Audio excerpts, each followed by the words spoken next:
C'est un terrain de recherche encore largement inexploré. Voici la forêt tropicale de Taï en Côte d'Ivoire.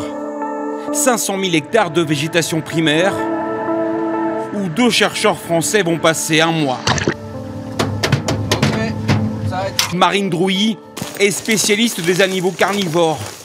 Robin Orion est ingénieur biologiste. Ils sont accompagnés par des gardes forestiers ivoiriens. Et ils ont une mission, étudier les léopards qui vivent ici et dont on ne sait quasiment rien. Nous, on est la première équipe à faire un réel suivi à long terme sur toutes les populations de léopards en Afrique de l'Ouest pour essayer de regarder leur statut, les menaces, le nombre d'individus qui restent. On a hâte de voir ce que ça va donner.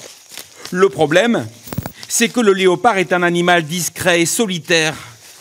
S'il est facile de le croiser dans les grandes réserves d'Afrique australe, ici en Afrique de l'Ouest, cela relève du miracle. En 2 ans, Robin Orion l'a aperçu 2 fois. J'ai eu la chance de le voir à Taï quelques secondes, mais sur les heures et les heures de marche, en comparaison, c'est assez faible. Ça fait partie du métier, c'est le jeu. Alors, pour l'étudier, les chercheurs doivent s'armer de patience. Ils marchent plus de 10 km par jour et analysent chaque indice, chaque trace laissée par les félins. La crotte, elle est très précieuse pour les biologistes pour plusieurs raisons. Elle nous apporte pas mal d'informations. Déjà sur l'individu même, qui c'est, est-ce que c'est un mâle, est-ce que c'est une femelle, mais ça nous apporte aussi des informations plus globales sur la population. En plus des prélèvements ADN, ils postent aussi des caméras un peu partout dans la forêt. Donc les coordonnées, nord, 0,5.8.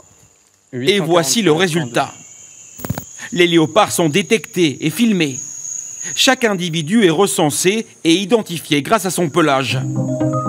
Au total, les chercheurs ont parcouru des milliers de kilomètres et posé plus de 600 caméras au cours de dizaines de missions au Bénin, au Ghana, en Côte d'Ivoire et au Sénégal.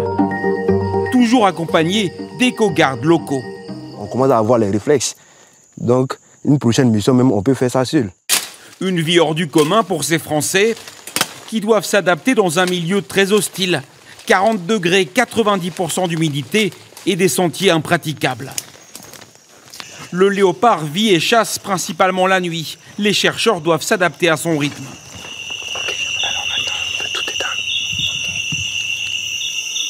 Des heures d'attente interminables à écouter les bruits de la forêt et imiter de temps en temps le cri d'une proie pour l'attirer.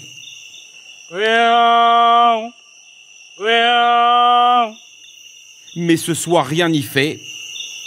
Le léopard n'est pas décidé à se montrer. Si on le voyait tout le temps, on serait fatigué de le voir. Non, là c'est vraiment la beauté de ce métier, de le chercher, d'avoir la chance ou pas, tout le temps. C'est ça qui fait tout l'intérêt du travail sur les grands carnivores. Un travail de longue haleine pour quelques secondes d'image, mais ô combien précieuse. Grâce à elle, les chercheurs améliorent d'année en année les connaissances scientifiques sur ces léopards et tout leur écosystème.